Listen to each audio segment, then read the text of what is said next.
everybody and welcome to the United Stand. It's Monday night. We are going to be doing the call-in, but Ole Gunnar Solskjaer is targeting 2 more English talents to bring into Manchester United in the next 2 months, and we'll also be celebrating David De Gea Day. I've already done the match reaction. Not a match reaction. I've already done the reaction to that. If you didn't see it this afternoon, David De Gea signing a new long-term contract at Manchester United. I think it's fantastic news. It absolutely amazes me, as I said before, how some people are quite negative about that. Absolutely amazes me. Absolutely amazes me. Here we are, Manchester United Football Club, consistently battling for 5th, and people are moaning about keeping one of the best goalkeepers in the world. Crazy, crazy. But this is what happens to Manchester United when it's being run the way it is, and how, far we've fallen. People just coming out with all sorts of weird opinions, I suppose. But let's fly. Look, there's something I want to get into very, very, very, very quickly into this video, and it's to do with Manchester United's recruitment. And I mentioned it a little bit before, and it's to do with not only buying badly, but recruiting the wrong type of player. But let's talk about this news about, basically, Eric Bailly never should have been bought by Manchester United, and I've got the evidence as to why. It was a terrible, terrible signing. It happened on Mourinho's watch, but it just goes to show how bad United have been recruiting, and it's to do with injury records, how the red flag was there with lots of players that we signed and we still bought them.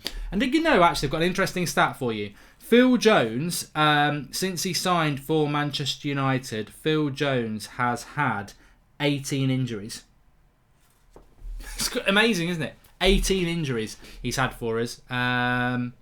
Crazy. But let's fly into this news then. So it started off in the Times this morning, talking about James Maddison to Manchester United, and Ole Gunnar Solskjaer wouldn't be put off by Leicester sort of saying no, wanted to get him in the summer, but didn't think he could get Maguire and Maddison. But he will be looking to go back for him in the summer. And I think Maddison's done enough sort of hinting at the fact that he would like to move on from Leicester at some point. And I think next summer probably will be the right time. Got a good relationship with Maguire, so you would quite fancy that happening as well. But secondly, then there's another story come out this afternoon with ESPN. And this is very interesting because I'm not saying ESPN are credible, but they do mention Maddison. They also mention Jadon Sancho, but they also mention Callum Wilson from Bournemouth, Nathan Collins from Stoke, and again Sean Longstaff. So 5 players there, all of which, I think they're all English. If they're not, they're all British. And again, we bought British in the summer. Is that something that you're comfortable with as Manchester United fans, that we appear to be just going British? And I don't mind it. I think Maguire's a great signing. I think Dan James and Wan-Bissaka are great signings as well. And I think Maddison would be a good signing. Sancho would be a great signing.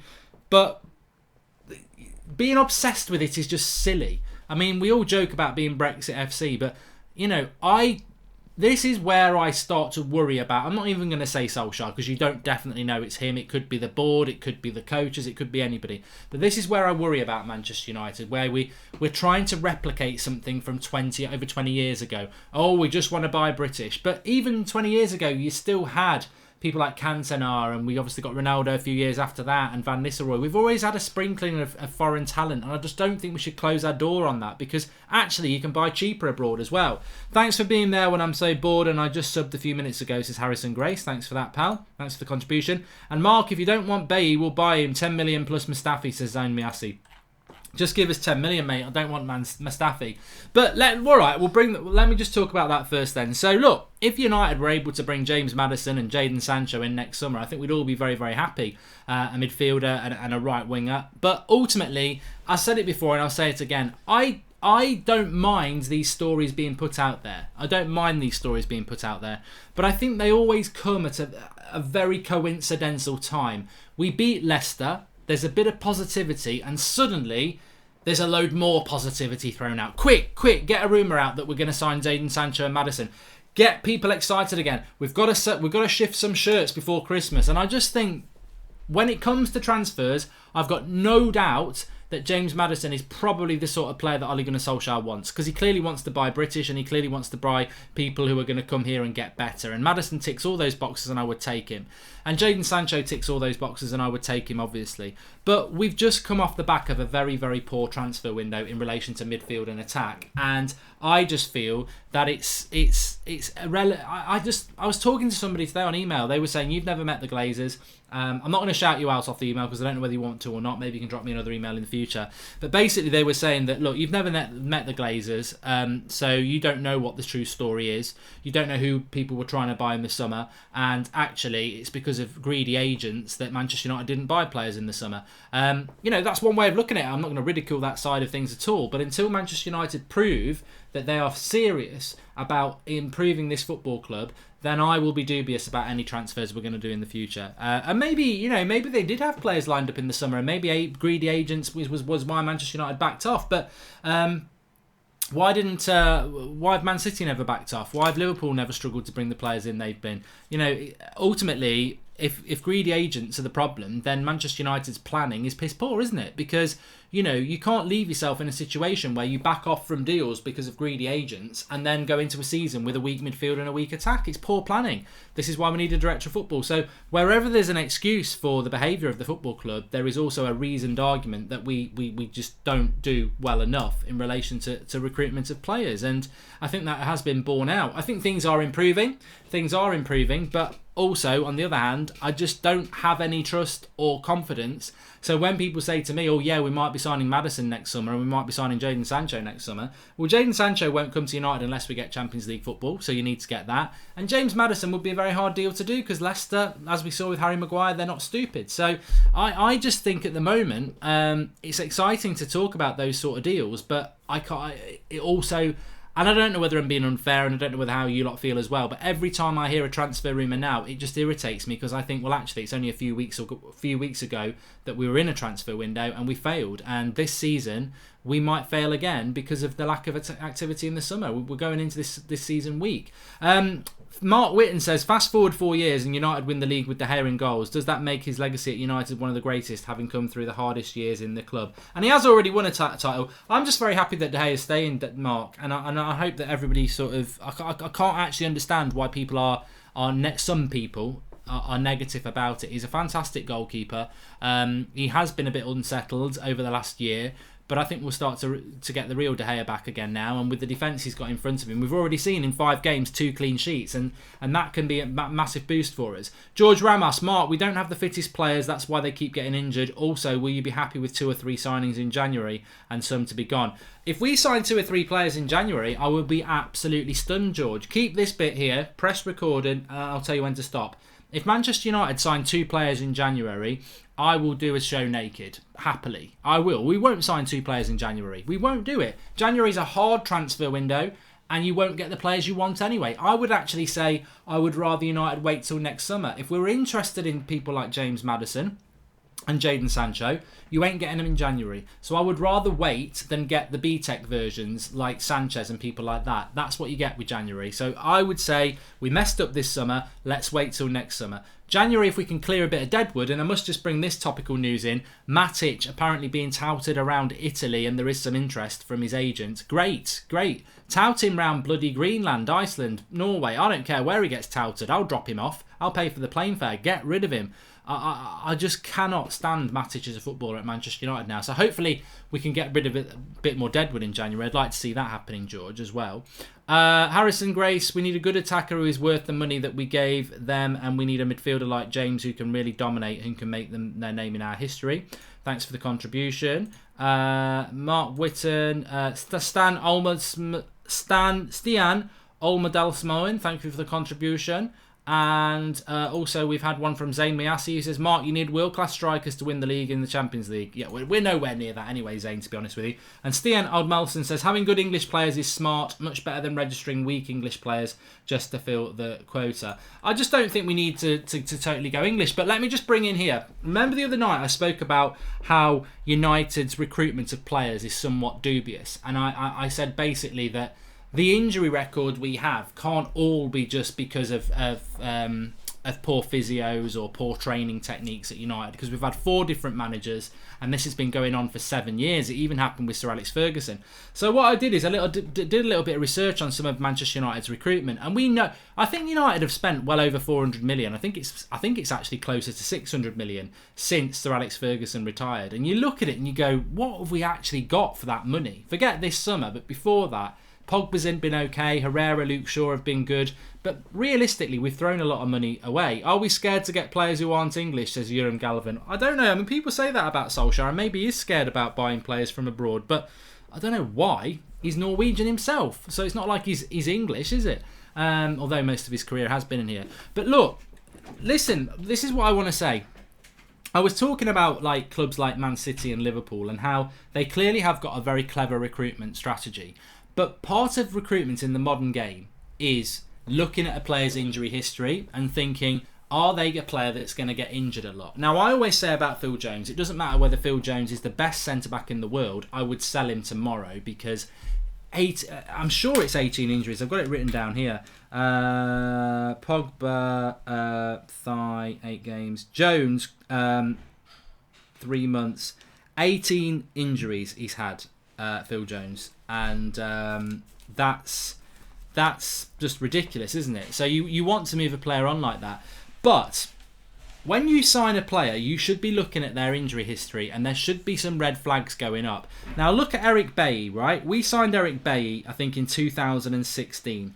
In the season before, for Villarreal, the season before we signed him, he had 3 separate injuries. I mean, this just makes... This is, you know...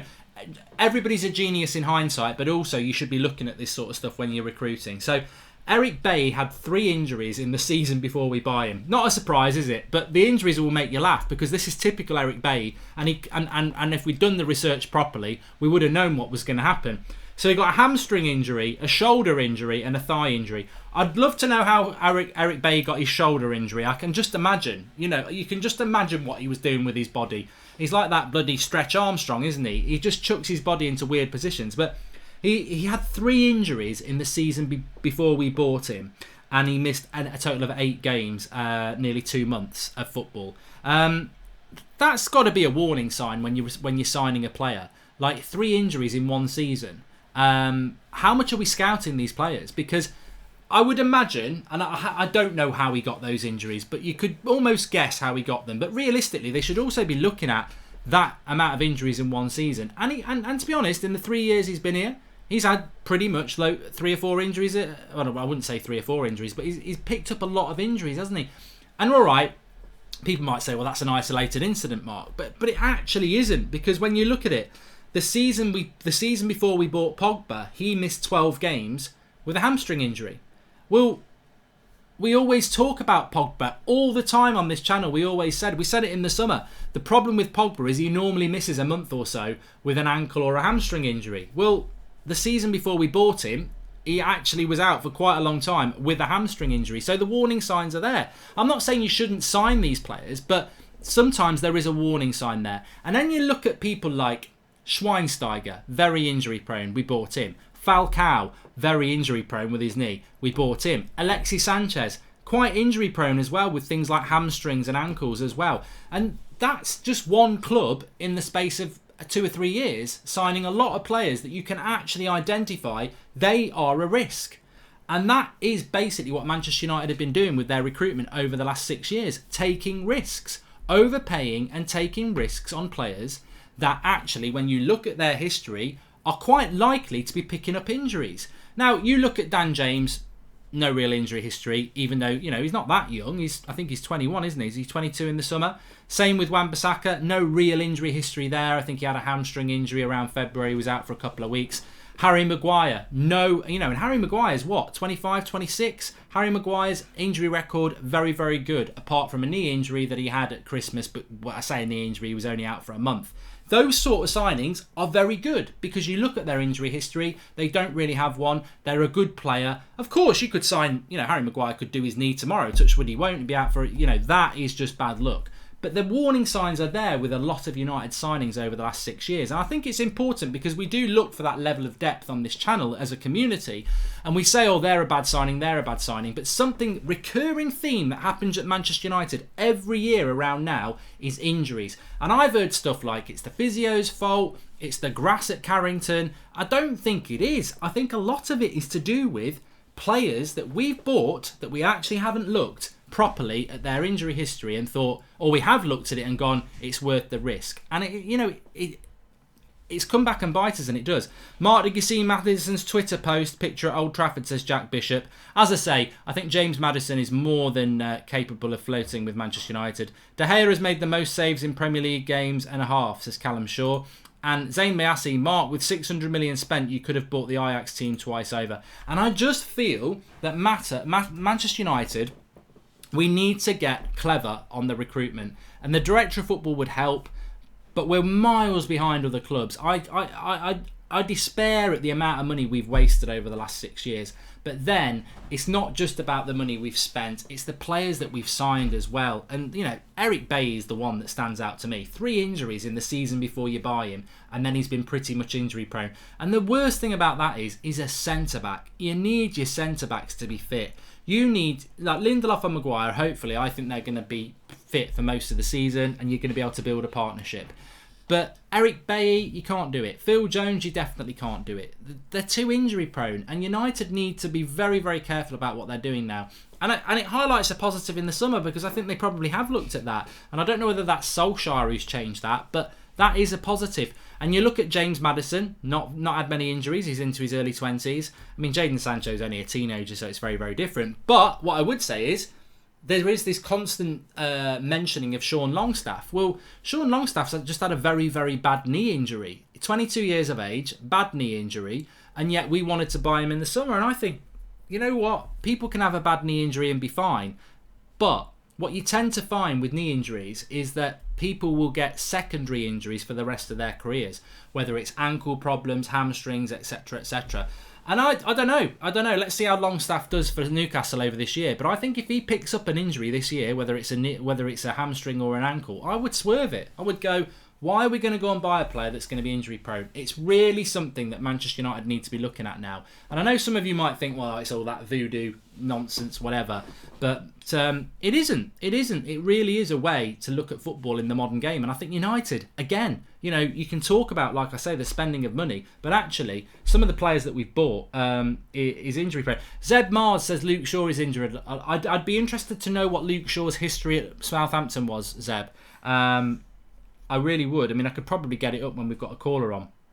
Oh, that's what she said. But no, Luke Shaw had a bad injury at Manchester United and subsequently has picked up a lot of injuries. But that's what I mean. When you get a bad injury when you're young, you're probably going to go and get further injuries throughout your career. And it's interesting with Phil Jones. I'm not saying we shouldn't have bought Phil Jones. We all know that. But it's interesting when you look at Phil Jones.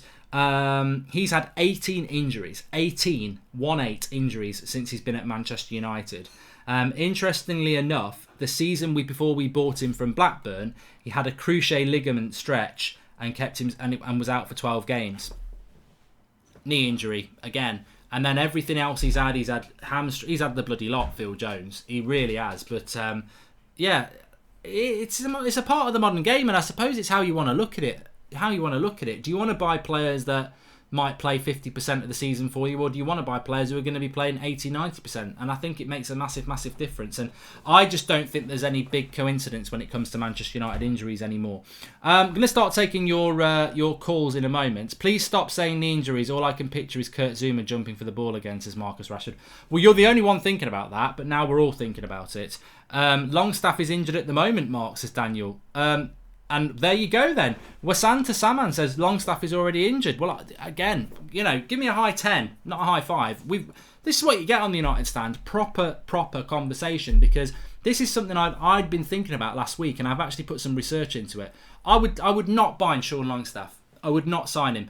I feel sorry for the lad, but he's had a bad knee injury and he's already picking up a second injury. Like, that is a big red flag. Swerve it.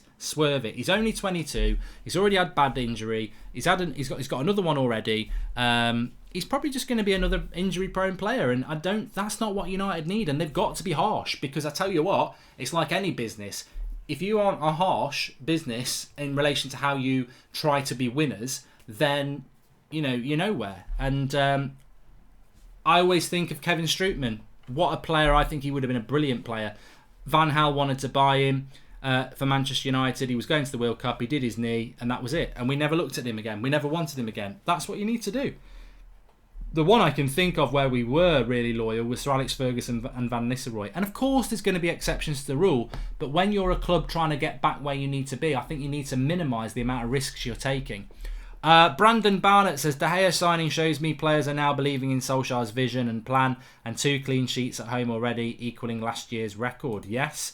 Grant Katanich says, do you think Timo Pukki would be a good addition to our attack? Love your content and watch every day. Thank you for being you. Thanks for a lovely comment there, Grant. Look, Pukki might be an outside signing for Manchester United as a backup striker, but let's see what he can do over the course of a season. I'm quite convinced that he is quite old as well, isn't he? But we'll have to wait and see. Just want to bring this in, actually. Steve Bruce has apparently said that Firmino reminds him of Eric Cantona. Steve Bruce was a really good centre-back for Manchester United, but he's clearly not got the brains of a top-end football analyst, has he, really? Firmino on the level of Cantona. What's next? Mane's the next Ronaldo? I mean, it's just, look, Firmino's a good player. And Mane's a good player. But Cantona, Steve Bruce played with bloody Cantona. He should know a lot better. Steve Bruce. McGinn has scored for Aston Villa by the sounds of it, which is good. I love McGinn. And he's a player I would look at for Manchester United without question. I think the great thing about McGinn is we were linked to him in the summer. And I think it would have been a bad signing in the summer. But what we get to see now is what he can do in the Premier League. And he's never going to set the world on fire massively because he's playing for Villa. So I still think even if he plays really well, we'd be able to pick him up for a good price. I mean, he's British again, so Wally will be happy with that. But I do like the look of McGinn. If I'm honest with you, I do like the look of McGinn. Van Persie had bad injuries, says Jamie Pearce. He did.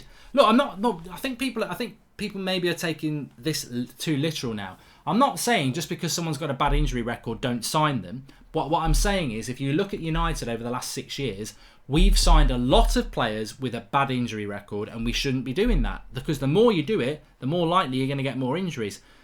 I mean, Van Persie was a risk. He was 29, but he was a world-class player. And Sir Alex Ferguson was desperate. He knew that City was starting to take control and he needed to win a title. And he got Van Persie and it worked brilliantly. What if we'd signed Van Persie and he'd done his hamstring and was out for 3 months? We wouldn't have won the title. I think he was barely injured that season. Mark, are Wolves truly a relegation level team? And if so, does Neves become more gettable? Says Graham Outerbridge. I just think Wolves are struggling because of the Europa League, to be honest. And I think that's what's going on with Wolves. I predicted that they would get beat by Chelsea at the weekend, and I think we dropped 2 points against them again. Mark, Ronaldo training and conditioning should be used at United. Look how long he has lasted, says Zayn Miassi. Yeah, but you know what, Zayn? I've got to be honest with you. The reality is, Ronaldo has the body of someone in their mid-20s. They've run the tests, even though he's in his mid-30s. Ronaldo was hardly ever injured, and Ronaldo used to get fouled more than anybody. Some bodies are more prone to injuries than others, and this is why medical science, whatever you want to call it, is very important when it comes to the recruitment of players. Ronaldo is a brilliant player to buy because he's hardly ever going to be injured. Phil Jones is a bloody nightmare to buy because you know he's always going to be injured. And these are the things that should be looked into in depth. And as I said, I think the Eric Bailly signing is probably one of the worst ones we've ever done. He was injured 3 times the season before we bought him with 3 separate injuries. It's a bit of a red flag that he's going to be injury prone. And lo and behold, he's been bloody injury prone. Has De Gea been given insurances about ambition, says Dan Wills at Triple X Gaming? I don't know. I just absolutely admire David De Gea for signing for Manchester United because I think that he could easily have gone for free in January to like PSG or Juventus. I heard somebody say today, well, there was nowhere else for him to go, so he's just decided to stay. And I'm like, there was. He could be a very, very, very rich man next summer. No transfer fee, out of contract. Juventus would take him because they need a goalkeeper. So for him to stay at Manchester United shows a real passion for the club, and I'm really happy he's staying. And I hope he has been given reassurances about the build that United are going to do. But ultimately, as I said, I don't trust Manchester United's board until they prove that they really seriously want to attack Man City and Liverpool and get us back to the top of football, which means a big spend, I don't trust them. So I don't trust that there has been any assurances given to David De Gea. Nick P, the weekend's result made me think a lot about expectations and our stature. Teams like Leicester, Everton and Wolves have a long way to go before their players feel the weight of their club's badges. I think that's spot on, Nick P. I don't want to talk about Leicester, I want to move forward, but Leicester had the better 11 on Saturday. But I spoke about this on the night before. On Friday night, I said the issue with Leicester is if they come and play to the best of their ability, they'll beat us because they're a better team. But they won't be used to coming to Old Trafford as favourites against the United team that's going to try and hit them on the break, and they're going to have a lot of the ball. And they didn't. They sort of melted in that expectation of being the favourites because they're not used to that. They're used to being the underdogs. And that played into our hands, really. So, yeah, these teams, like Everton at Bournemouth, they lose. I think the top 6 will be the top 6. Can you see any of them? I think Leicester's the only team that could do it, and they've already stumbled at quite a significant hurdle. But they're a good team, Leicester. Marquis says, Mark, I don't know about you, but Doucouré from Watford will fit perfectly into our midfield. A ball-playing CDM with physique, that's another Yaya Touré. I watched Doucouré a few times last season, and I watched Doucouré last night against Arsenal.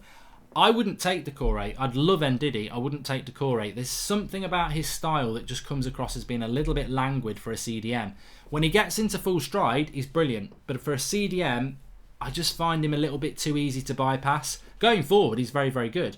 And maybe you could get him as a box-to-box. But as a sitting CDM, I just find him a little bit languid and he's too easy to bypass. But when he's in full throw, he's brilliant. Mark, you should have sold De Gea, used to buy Schmeichel's son and used the money to buy a striker. That's not how it works at Manchester United, I'm afraid. Selling to buy players, no. Selling to go in somebody else's pocket. Right, we are going to take some of your calls. I mean, some of you might want to talk about the fact that we have got Champions League. I bloody wish we had Champions League.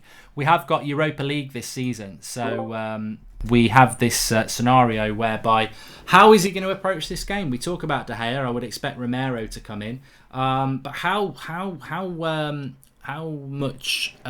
many changes do you think Ole Gunnar Solskjaer will make? I'm determined not to say how much of a weakened team do you think he'll put out, because I actually think some of these youngsters are better than our first teamers. But I'm intrigued as to how this might work out. But let's see. Paul, can you hear me? Hello, mate. Yeah, you're right. I'm good, thanks. I wanted to get you on first because I know you always like to have a bit of a realistic approach to things, and obviously you get quoted so much about philosophy and vision. I just wanted to ask you a question, and I'm sure there's a lot of people in the live comments who want to know the answer to this. We beat Leicester. We're into the top 4. How are you feeling about Manchester United at the moment? Because me and Flex were talking about this today, and we were basically saying, are we realistically going to get top 4, or is this just a good result, and in 3 or 4 months we're going to be back, sort of mid-table again? Yeah, it's a huge question, Mark, and I don't really know how I feel about Man United at the moment, but one thing I keep referencing back to, which is a horrible thing to do, but I can't help myself, and sometimes I kick myself for doing it, but with the result on Saturday against Leicester, I thought if Mourinho got 3 points like that, we would be absolutely lambasting him. And it keeps rolling around in my head in terms of, is the result covering the performance again?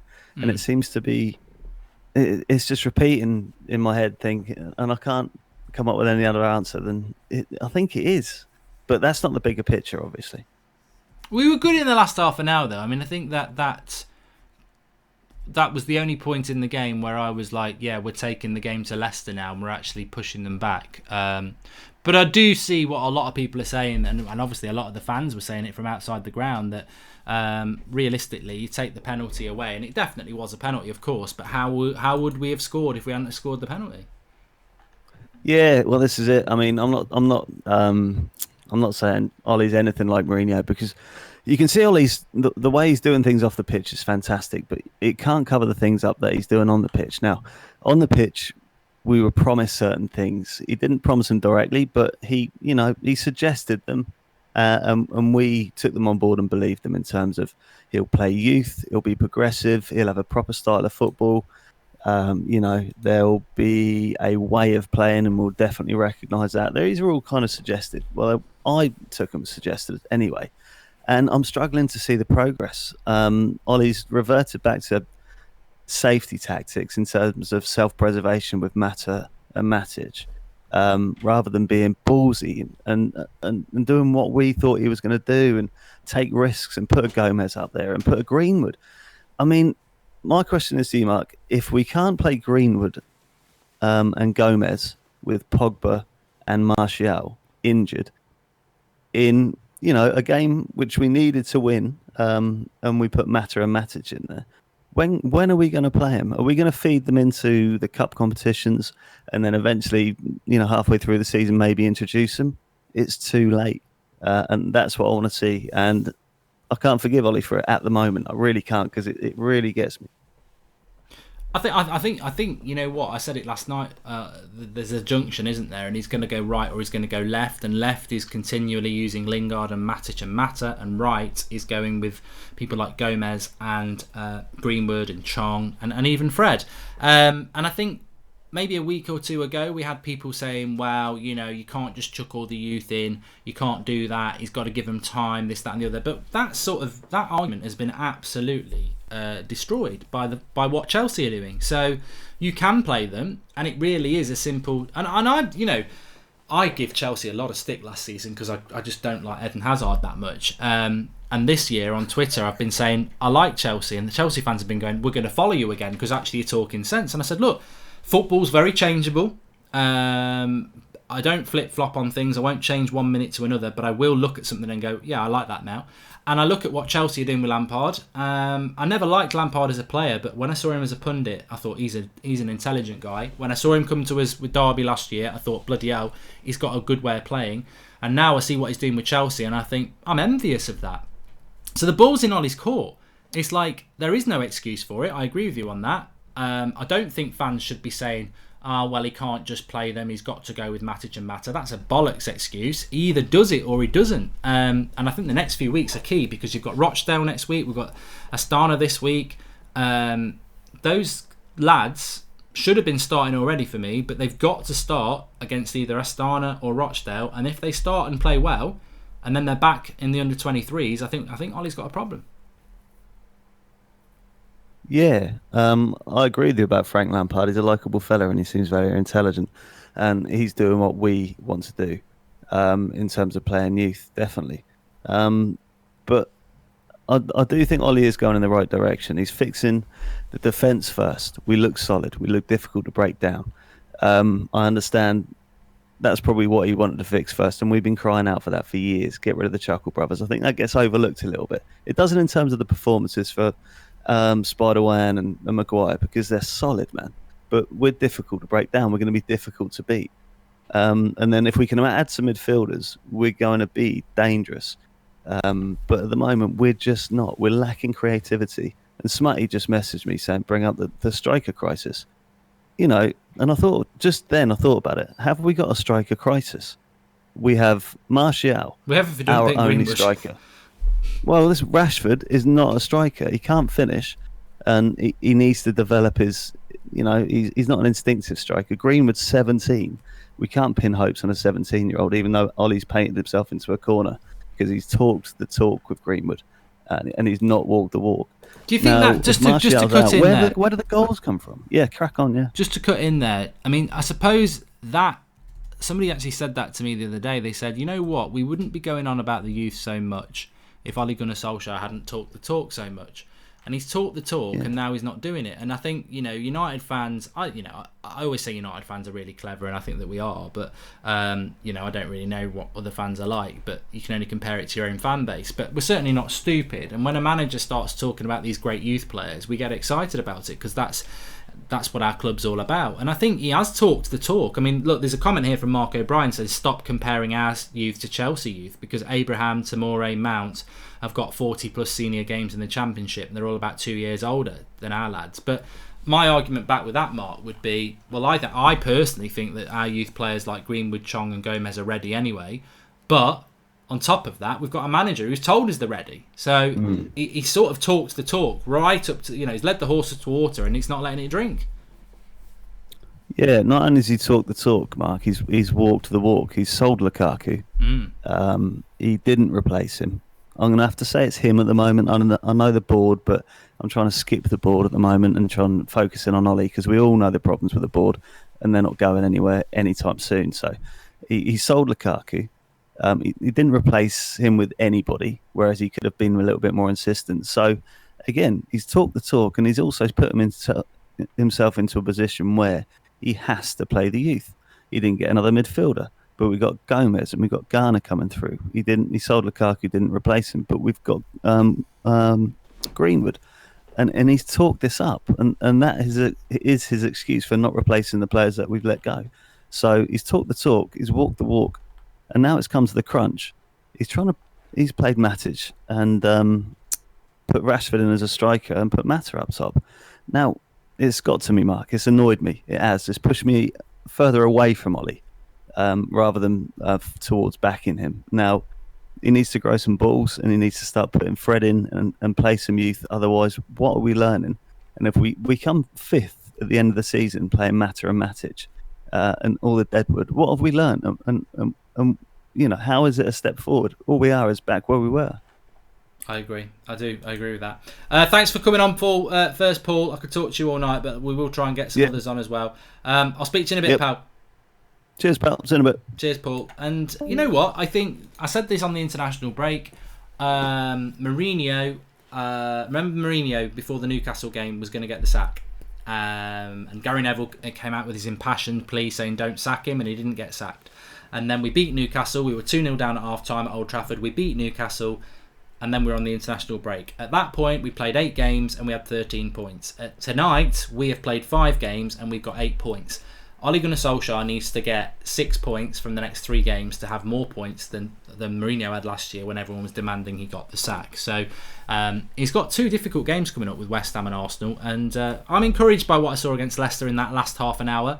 And I think if he, as I said last night, I can't say any more. Solskjaer's got a big choice to make. He either goes down what he did in the last half an hour and everyone will be excited and with him, or he goes back to using Matic and Mata and Lingard and people will be questioning him.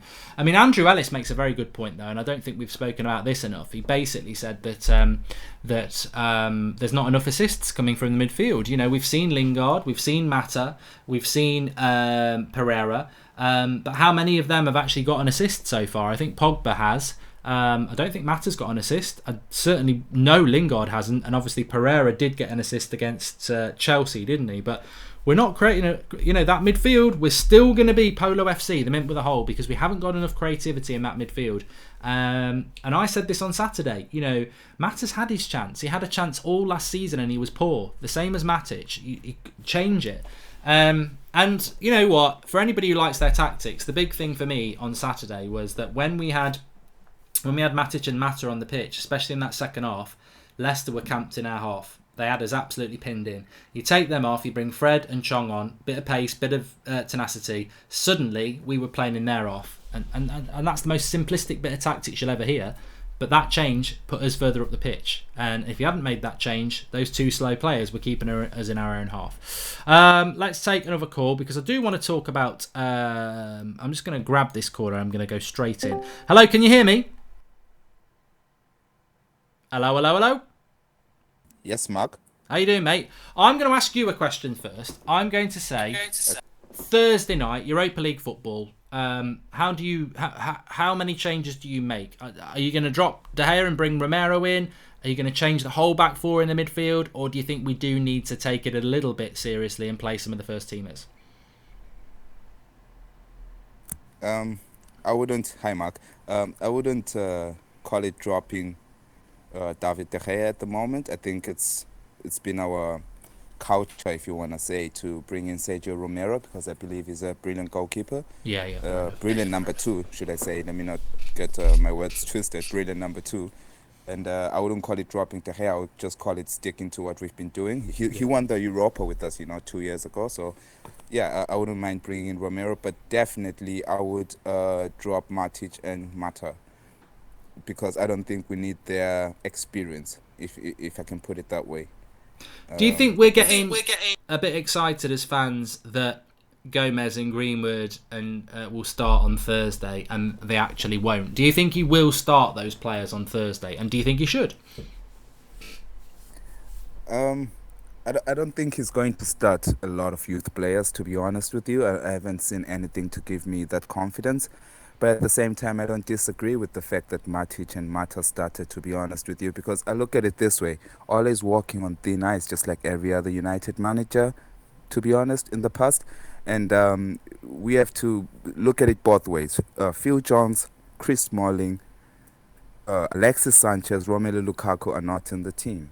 That's one good thing that he has done. But at the same time, you cannot rush the young players into the team. So I understand why he plays Matic and Mata to keep to keep the calm in the dressing room and to say, okay, Matic, here's your chance. You're an experienced player. I'm gonna give you a chance ahead of the young players. And if you don't prove yourself, I might have to throw in a young player in there. Whereas if you did it the other way around, where you play a young player before you play an experienced player, then the other players, professional footballers, will just look at it and be like, okay, we get that you're trying to build a dynasty of young players, but there should be some form of professional respect, if you want to put it that way. And that's what I think Ole is doing, is just being a politician. And all I've seen from his press conferences, his interviews, is a politician. Someone who says what the fans need to hear and says what the players need to hear. Are you not confident? He's a softie, like people want to say him. Sorry? Where do you stand with Ollie then? Are you not confident that he's the right man, or do you just think he's not experienced enough? Or? I think it's the perfect man. I think it's the perfect man for the job, especially what we need right now. We've got 3 managers who brought in different kind of philosophies, different kind of players, and they just messed up in terms of our identity. They messed up our identity. We didn't know what we were at the end of last year in December when Mourinho was fired. We didn't know what kind of a Manchester United team we were.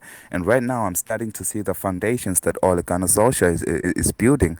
And I feel like the fans need to be, I don't want to say patient, but I think the fans need to try and understand where he's coming from. He's a young manager who shouldn't take a lot of risks, because at the end of the day, we've had a lot of situations where players in the dressing room have caused such unrest that the managers couldn't handle it. The board were all over the place. And I feel like right now, Ole is trying his best to keep the calm in the dressing room. You don't hear a lot of news right now in the media about unrest. Even Pogba, it's gone silent. We all know that he probably wants to leave, but there's a certain way that Ole is doing things in the management room that I think is absolutely going unappreciated by the fans, considering where we're coming from. Yeah, I don't disagree with you on that, because I think this is where patience, you probably put that in a really, really good way, because what Ole Gunnar Solskjaer is trying to do is achieve stability and a platform to build from. He's not putting too much pressure on his youth, although he's showing that he wants to use it.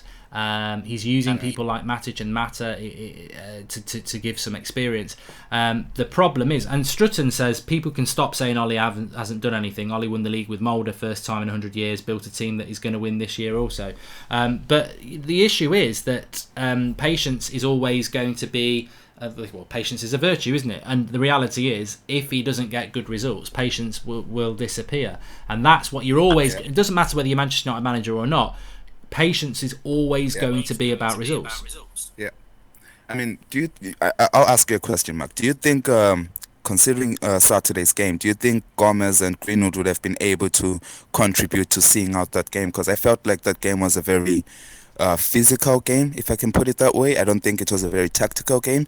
If you look at our midfield, there was not a lot of tactical genius in it. It was a lot of physicality, something esque of the Barcelona performance with Pereira, Fred, and McTominay.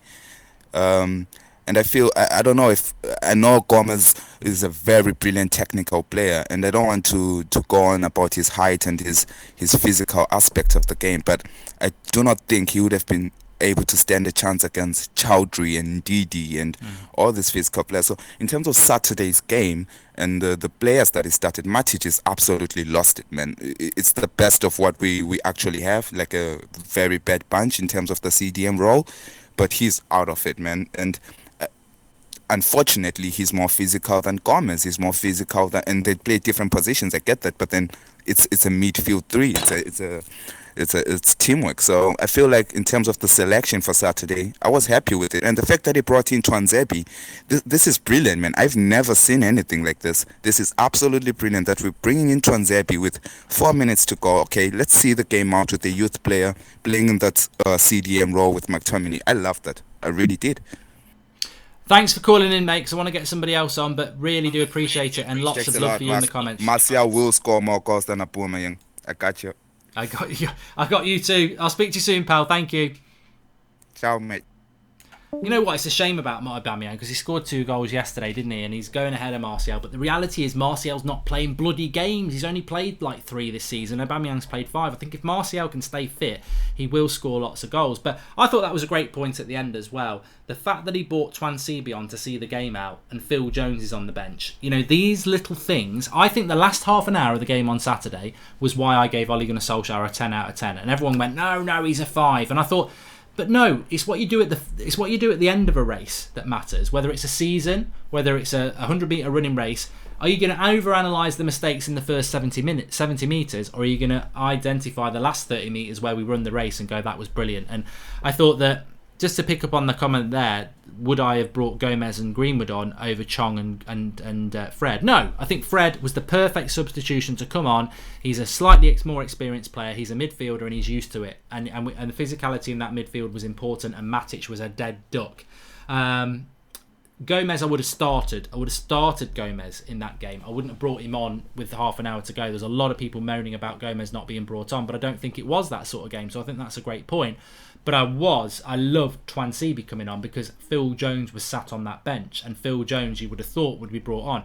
If that was Mourinho, you know Jones would have come on. Matic would have never been took off. So Ollie is doing right things. You know, he is doing right things. I just think he needs to do a little bit more. And I tell you what, if he gets away with being patient, and we do see Gomez play against Rochdale or Astana and play well and start to work his way in, then we're working to where we need to be.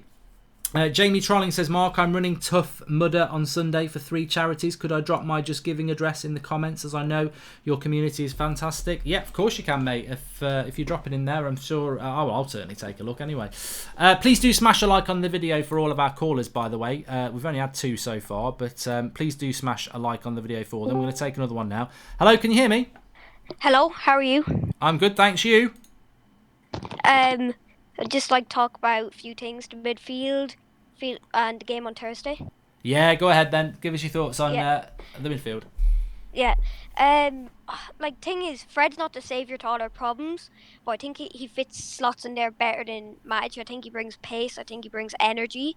But is it too much of a risk to play Fred is the question as well, because we don't know what he could be like under this team. I say go for it. I think he should start Thursday as well. And, and a few other things. I think... On Thursday, I think we shouldn't just start all the I think it would be a bit too fast. I think he might start Twanzebe and Greenwood. I wouldn't just bring Gomez and Chong in straight away, because I think I'd take them off the bench at 60 a minute. I just think they need a bit more time to adapt to starting games, in my opinion. I think they'll make it, and I think they are good enough. It's just I don't think they're ready to start at the moment. I think it's a good opportunity on Thursday for people like Mata and Lingard, unfortunately, to actually have a good game and maybe score some goals. And I think Ollie might use it for that. But I do agree with it. I just wanted to come back on that Fred point, because I was thinking about this. And look, Fred's better than Matic, and that's why it was right to bring him on at the weekend. But I sort of thought about this the other day. I thought, you know what? This midfield's not good enough anyway. You know, we didn't buy midfielders in the summer, so it's the best of. I wouldn't say it's the best of a bad bunch, because Fred, we don't know what Fred's going to be. He could turn out to be the £50 million great midfielder that we thought. But at the moment, if Pogba's still injured, I think the best we can put out there is Fred, Pereira, and McTominay. That's my midfield 3. Yeah, you're exactly right as well. You make good points. I think Matic slows us down a little bit, in my opinion. I think he's kind of static, like you would say as well. And I think we need someone that can speed up the play. Some people were making points that Matic kind of gave us a tempo, but I don't think so. I think when Fred came on, we had the energy. We pushed 20 yards up the pitch. Fred was pressing.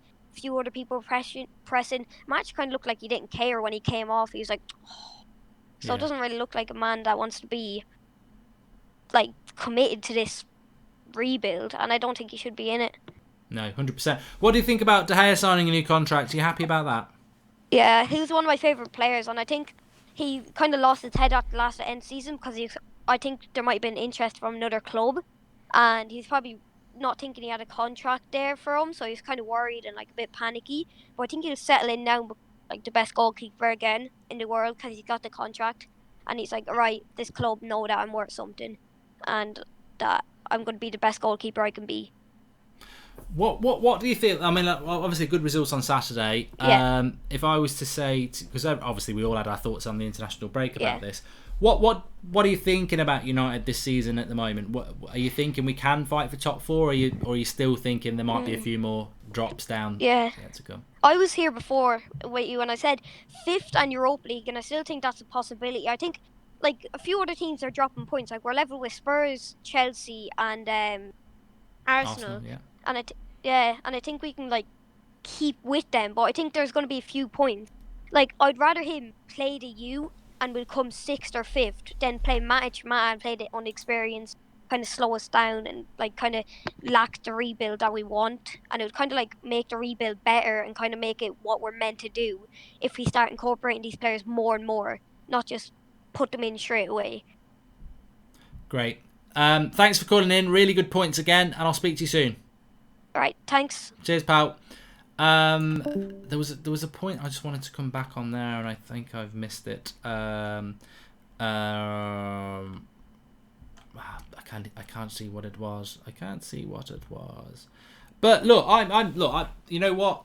I think it was Illa United who said it.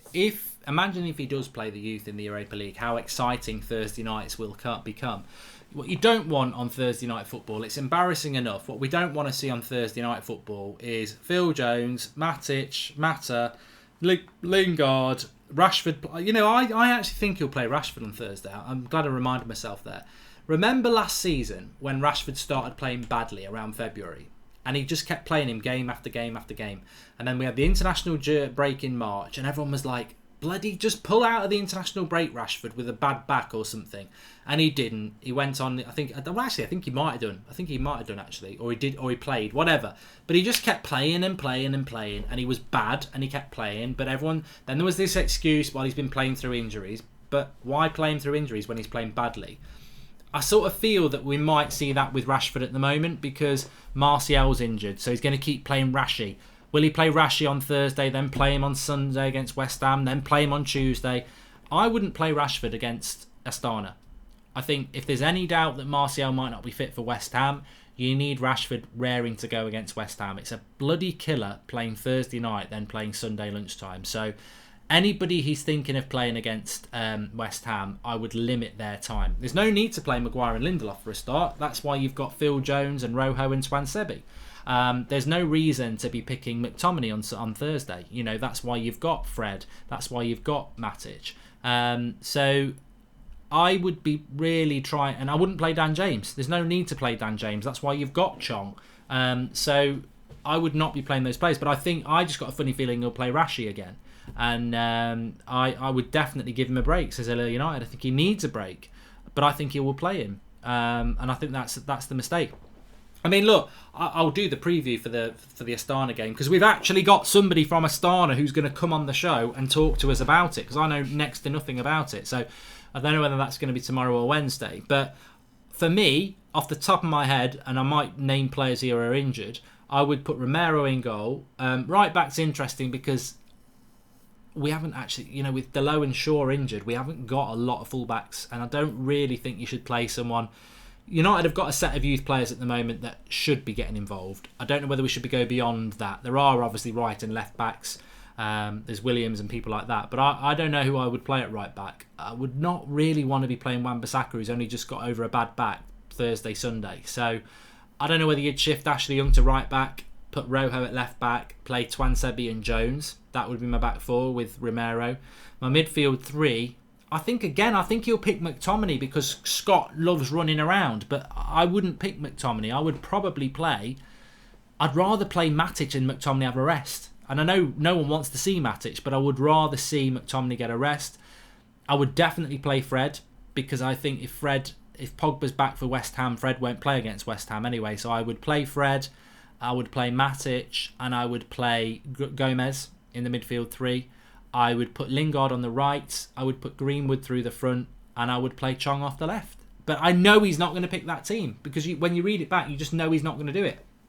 Simple as. Delot is back, says Dirang. Well, if Delot's back, then he needs to play. So yeah, Delot definitely needs to play. I thought Delot was still injured. But if Delot's back, then Delot needs to play. And I think Delot, I was a bit against this, but I think Delot could be an interesting option to play on the right-hand side. I didn't want that to happen in the summer because I wanted us to sign a right winger, but I think it is interesting. Anyway, please do smash a like on the video for all our callers tonight. We're nearly at 1,000 likes. I do love the Monday night show, so I don't know where the time's gone. I'm really going to have to start taking calls earlier because I want to get more and more people on. I really enjoy it. But thanks everyone for watching. Please do smash a like on the video. Make sure you subscribe if you're new. I really enjoyed the chat about injuries. I really did. They're the sort of things that excite me when you delve into something that the mainstream media don't talk about. And I think United have wasted a lot of money over the last 6 years, but also look at some of the players we've bought and look at their injury record. It's not a surprise that we get so many injuries. Like Eric Bailly injured 3 times in the season before we bought him with 3 different injuries, and then over the last 3 years is basically just like Phil Jones. He's always injured. You know, we shouldn't have bought him. We should not have bought him. Simple as that. We're terrible at recruitment. We need a director of football, and that's that. And what I would say is, if you didn't, it's only 10 minutes. If you haven't seen my reaction to David De Gea's contract, obviously we know he's signed. Yay! That's a really good video about United's issues with player renewals. Go and give it a watch if you've not seen it this afternoon. It's only 10 minutes, and basically it just turns into a real rant at the board about how shit we are. Not only at recruiting players, we spoke about that tonight, but renewal of contracts. And it really explains what United are doing to their established players and how they let their contracts run down and how other clubs don't do it. So do go and give it a listen. Flex and Rants tomorrow at 1 o'clock. I'll be back at 8 o'clock tomorrow night. Of course, we'll go live if there's any breaking news. But have a nice evening. I'll speak to you all very soon. And thanks everyone for watching.